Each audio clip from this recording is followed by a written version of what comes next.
You are now listening to the I Think I Love My Wife podcast. And this is your best friend's best friend, Chidozie Okafor, ready to take you on another journey. Are you with me? Because I'm ready. Let's get it. This episode is sponsored by Nello Effect, a coaching and consulting service that helps people turn mindfulness into action as they navigate the dating world as well as their relationships. Follow on Instagram at Nello.Effect. Find more information in the episode description. Today we talk about the expectations that Brooke sets for her clients. We also spend time discussing how important it is to invest in your dating app profile. She explains some of the common issues she hears from her clients, and we share our perspective on dating multiple people at the same time. So I'm back with Brooke, and I'm just going to get into it, and I just want to learn about the business, how it works. So my first question is, how real are you with the people you work with? I'm pretty transparent with them. In terms of just, because I'm sure there's a questionnaire or there's some conversation about what do you like, what's important to you. Yeah. And I think there's a level of level setting that people need to have in terms of what's attainable and what might be, moonshot goals. Yeah. those one-off cases. How transparent are you and hey, this might, not to offend someone, but hey, you are X and X. You're not it's gonna be hard for you to attract a Kevin Samuels type conversations, which I think is very polarizing, but there are some truths to it. And so on that, how real are you with setting expectations for what people are telling you they want versus what one is practical and two, what will be might be a really good match for them? Yeah, that's a great question. So really, Chidozie, I try to do a lot of that in our discovery call before I even sign them on as a client. So that is the very first step in working with me. We always have a discovery call to understand if we would be a good fit working together. And that also gives me that time to gather those types of details. So that's when I'm asking questions about what are you looking for? And if I see, and of course, once I accept them as a client, we do a deeper dive into these categories. But initially I need to know because I want to make sure, as I mentioned earlier, that I feel confident that I can connect you with the type of people that you're looking for. And also that you have realistic expectations of the type of matches that a matchmaker is going to want to get for you.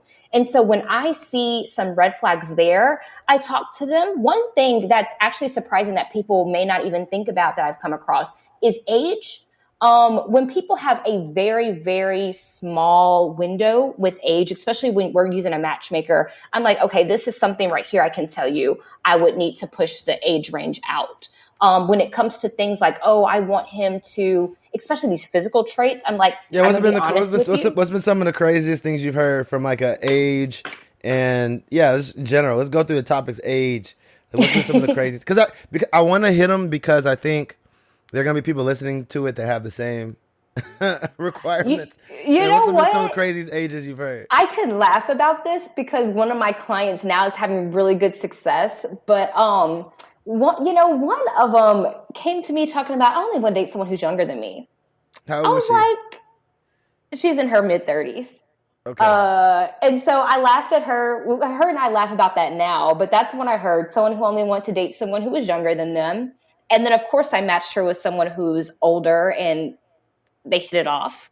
And then, let's see. What was the rationale for that? Her rationale for that one was maturity level. She was someone who, I don't want to give too many details, but I'll leave that at that. It was more so maturity level. She thought the younger person was going to be more mature? No, more mature, on her level. She felt like that'd be more compatible. Got it. With each other. Yeah. I'll leave it at that. I don't want to give too many details, but I'll leave it at that. Keep it confidential. Okay. What were other crazy things you've heard? Well, you know what, y'all? It's this unicorn, right? And Chidozie, he was on my webinar when I had this unicorn that a lot of women are looking for. Are, you hear the typical tall, dark, and handsome, but I can spit it off for you. So it's a man who makes at least 6 figures, at least 6 feet tall, preferably no kids. He needs to be a Christian. He needs to have his own place, ideally. Like I said, no kids, but he must want kids. He has a good relationship with his family. What else? And of course, he has to just genuinely be attractive, and he has to be in shape. He can only be like average to slender. He can't have any extra meat on his bones. So that's like that unicorn that I hear, not just from my clients, right? Not just from my clients, but also just a lot 90s of and 80s babies, women in general. And it's like, y'all are missing the point. Y'all are missing the point. And that's why I go into telling you and telling people too, like, as a matchmaker, if you want that type of stuff, use a dating app. You know, that way you have your filters, you see people's photos up front, use that. Don't invest in my service, and let's not waste each other's time, because like I told you in the beginning, my focus is compatibility. Of course, I want to get you someone that you're attracted to, but I want to make sure, again, I'm setting you up for success. But it's hard though. Like, if you're not attracted to the person, it's hard. And attraction looks... It looks different. Like, what people are attracted to looks different. Some people, it's not physical. It might be emotional, right? Some people, they're a little bit more forgiving than others. I know I'm not. And so... yeah, we know you're not. I'm not. And so I want all the core value. And then once you find your pool of people that match compatibility-wise, like, okay, now we need to do a filter of what I'm attracted to. Yeah. And get the one, maybe two that fall off. Yeah. But as someone that's like that, I don't know what the cause is for that, but someone that's like that, I get it. Like, you want someone that you really, and looks are diminishing, right? Like, it's not all about looks, and looks are not the only important thing, but you want someone that you're really attracted to. And for me, it's like I said it before, I want, like, when I go out, I don't have any second thoughts about, like, I'm with a baddie, you know, like, and I'm really, like, whoever could walk in 30 years later, I'm like, man, my wife, you couldn't fuck with my wife 30 years ago because she was that bad, you know. And I want to believe it. I don't want to say because I'm her husband. I want to believe it. And so I don't want someone, and I'm like, you know what? My wife's okay. Yeah, like, I would hate that sentiment. And so everybody's bar of, like, what okay is and what's good is different. It really some people, is. It's like grades. Some people say, I did good in school, and they got like C's. They passed. And that was good to them. And some people say they didn't do good, and they got like all A's and 1B. And so everybody's standard is very different, you know. It is. And that's why I would tell people, like, and not being like flippant about it, but saying, like, if attractiveness is your end all be all, if that is the number one important thing for you, then dating apps are your best friend, because you see those people's photos first and foremost before you even read their bio. That's the first thing that will come up for you. But don't you see their photos? I see their As photos. A matchmaker. Yeah, so I do see their photos. But again, but think about it, Shadozi. You just mentioned that beauty is different for everyone. So with my clients, I do get them to tell me things that they're attracted to physically. And then I have them, of course, send me photos of, like, celebrity crushes, or even in some cases, people that they are attracted to, like ex-boyfriends or girlfriends. But as a matchmaker, I may find someone to be extremely attractive, but I send it to my client and they may not feel the same way. So again, I'm going to find people who are universally attractive, and then a lot of times based on what your physical preferences are, as long as they're reasonable. But at the end of the day, again, there's no guarantees. Like, no, I get there's that. no guarantees. And I want to make sure. Yeah. And so, like I said, you're paying me to do this job. So I want to make sure I'm giving you people who you're going to have an awesome time with. Yes, they're going to be genuinely universally attractive. I believe that you're going to be attracted to this person. But if you're going to look at their photo, like when I send my people bios, I send them a summary of the person and also attach their photos at the end. If you're the type of person who you go to the photos, and if you that's the only thing you focus on, you don't even read anything about this person, then a matchmaker is probably not the best investment for you. You might want to stay on the app. I think it's good to. I think it's good for people to hear that, right? Because everybody does the matchmaking different, and so to understand, like, it's not like, oh, hey, this person's amazing. You can get over how they look; they're amazing. But there is some considerations from an attractiveness compatibility standpoint. Yeah, I absolutely do consider that. I'm trying to think I think there are people that I see, and I'm like, if I'm being honest, I'll see someone that, like, I'm like, oh, she's nice, and I'm like literally fingers crossed that, like, everything else lines up from like a compatibility standpoint from what she put on the page, and oftentimes it doesn't. There's like something there that gives me pause, But there's other people that you see and then like, okay, she's all right. And then you're reading to help support the cause versus like, no, this was a hit. And I hope that, the rest of it justifies that your interest, right? Yeah. And then some people you see where it's like, it's okay. And you're trying to build interest with the other stuff, And so I think there's different levels of how people see and view either profiles or people in terms of certain connectivity. That's why I think investing in a profile is important because you never know what angle someone's going to take it. And I think a lot of people subconscious or consciously think like the picture is going to be the end all be all, in how, at least how men are looking at it. And there are a lot of men that's all it takes, but I think it depends on like what kind of man you're looking for. Right. And that's why I tell people if the picture is the end all be all for you, then hey, dating apps might be they're your friend. So I want to pivot a bit. And talk about, when you think about your clients, what have been some of the like common issues you hear from your clients in terms of either things that they've struggled with or reasons why they come to you, and within those common issues, how have they varied for like your male clients versus your female clients? Yeah, because she does have male clients, so it's not all. I think the natural reaction is to think that it's only women going to these matchmaking services, but there are men that use them as well. And so, guys, absolutely feel free. If you're trying to get, be efficient, this might be an option for you. But what has been some of those issues and how have they differed for your male clients and female clients? Yeah. So really and truly, they come to me because they're saying dating is exhausting. It's challenging. It's a time suck. We all know if you want to date well, you have to invest time in it. Like you said, Shadozi, that lady cut you off because you didn't respond back to her fast enough. Now that's an extreme example. She needs to get over herself and realize people got other things to do. Yeah, exactly. That's an extreme example, but that's real. Like you have to invest time into this.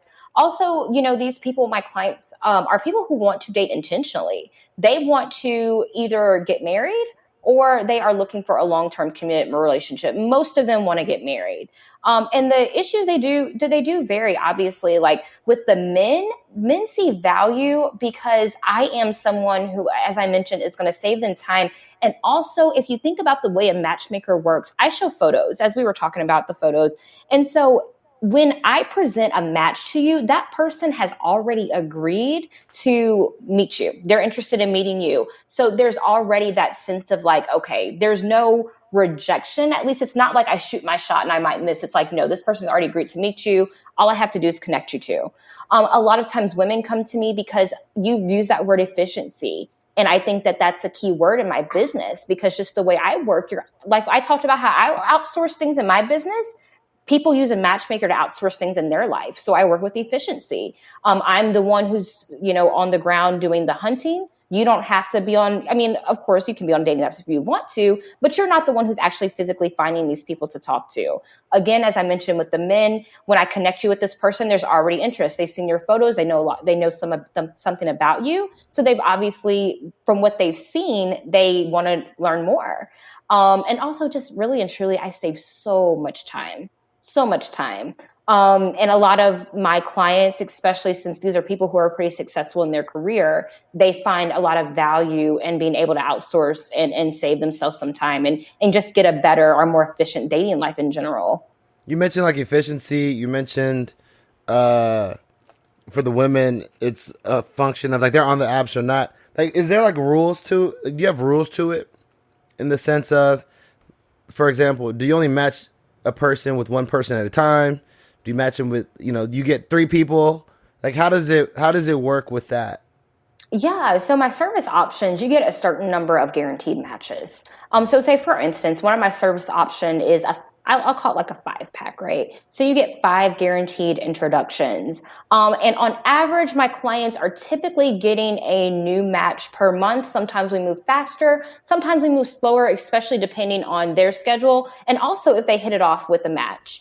One thing I do recommend though, is I recommend that my clients meet all of their matches, right? So if I guarantee that you're going to get 5, I want you to get introduced to all 5. So does that happen? I know you mentioned like, one a month. Are they interacting with these people simultaneously? Is it like when you've exhausted it and you get to a stopping point, you go to the next? Yeah. How does that look? Yeah, so I have a pause option in my services as well. So whenever my clients meet someone, a month, that is not really enough time to go exclusive with someone, right? So typically they are and sometimes dating multiple people. If they for some reason hit it off with someone and they really are like, you know what, we're considering going exclusive, I feel like this might be the person to go exclusive with, then I have an option where you can pause. You can put your service on pause, so I won't present you with any more matches until you tell me any different. But again, knowing someone for 1 month, in my opinion, is not enough time to be going exclusive with that person. Yeah, so let's say I did a 5-pack. I'll use me for an example. I did a 5-pack. You introduced me to Lady A, and we start hanging out. It's cool. I don't know where it's going yet. Do you wait for me to say, hey, who's the next person? Or is there like a sequence of time in which, okay, I'm going to introduce you to the next Lady B? Yeah, so my clients and I are in contact all the time. Okay. If I ask my clients after their initial date, I always get feedback, understanding, how was the introduction? Did y'all exchange contact information? Then I'm going to be following up with you if you haven't already kept me posted. A lot of my clients are really good about keeping me posted throughout the process. If I haven't heard anything in a couple weeks, I'm following up with you. Hey, how are things going? Are you going to be ready for another match in about 2 weeks or so? So we're communicating throughout the entire process until they tell me anything different. So sometimes I say, hey, are you going to be ready for another match, or do you want another match within, your next month or in a couple of weeks? And they'll tell me, actually, we're going on our 3rd or 4th date. I want to see how it is before I get another match. Or they're telling me, yeah, things are going really well, but I'm still open. I'm still ready to go ahead and continue meeting other people. Do you encourage them to meet other people, date multiple people? Yeah, absolutely. I do. I mean, again, I'm a matchmaker. And so if you're purchasing hey, I want 5 introductions, I'm going to match you with 5 really good people. And so I think it behooves you to go ahead and meet all the people I have lined up for you, right? So it's kind of oh, this person is great. But yeah, think about who else I might have lined up. You should be curious about that, because my entire job is to connect you with people who I think that you would be great with.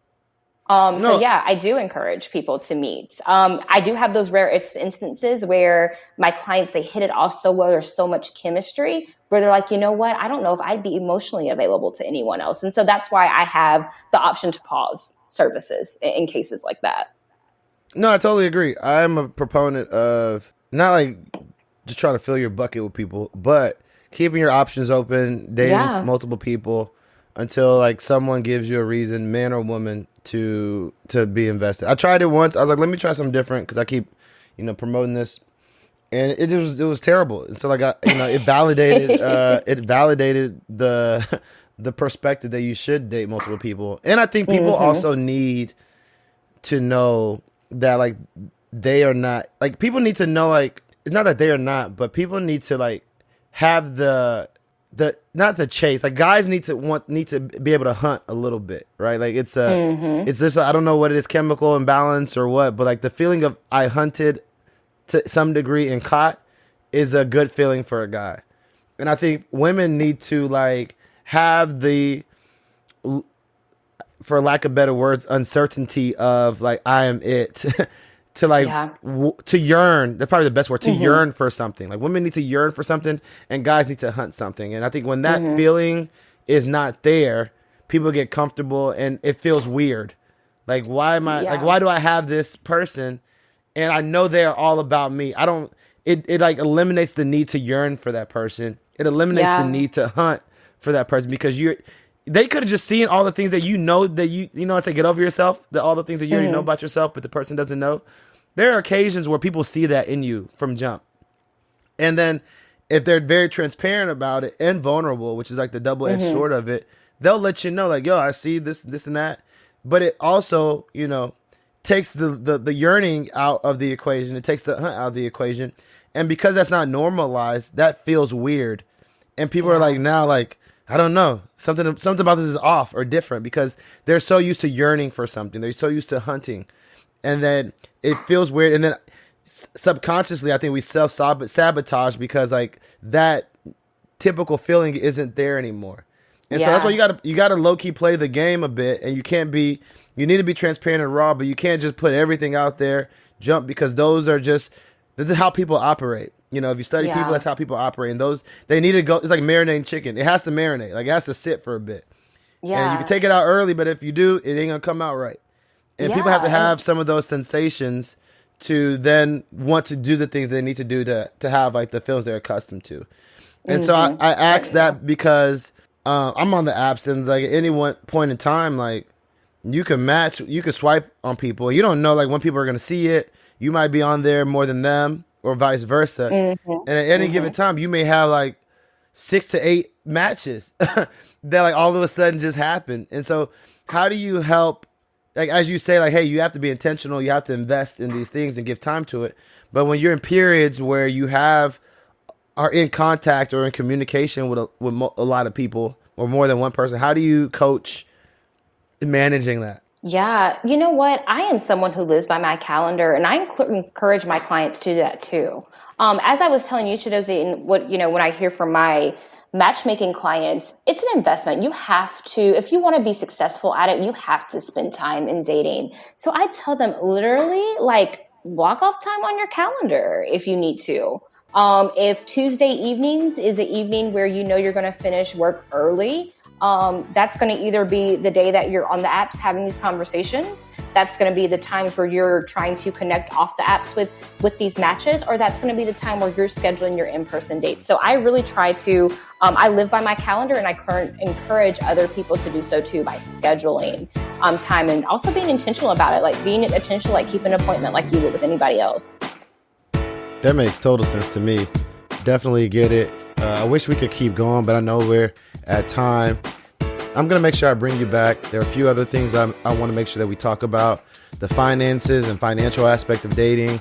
We want to discuss some of the complaints you hear about people on the apps, the disadvantages and advantages of specific dating apps, as well as your thoughts on the difference between dating and courting.